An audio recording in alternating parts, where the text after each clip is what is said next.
times left voicemails and I've got nothing in return. So the only thing I can deduce from this situation is that you've been abducted by aliens. And frankly, I am concerned.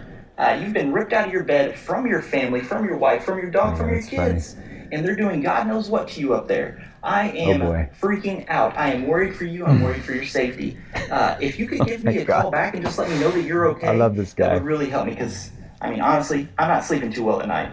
So give me a call back. This is Saxon. We still got the Chevy Cruze. There'll be some times where you'll need to leave a final message, and you could do something similar to what he does.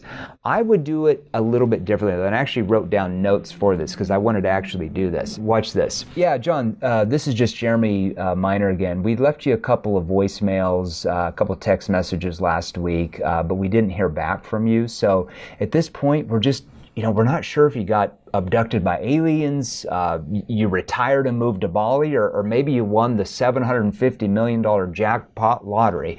But in any case, because of our schedule, this will be my last attempt to reach you. So if you do want to reach me, here's my number one last time. Like I said, this will be my final attempt to reach you. A lot of times when you say final attempt to reach you, and you don't say it in like a douche weirdo voice, prospects will call you back. Anyways, love this guy, really funny. Those would just be some tweaks that I would make to that process for sure.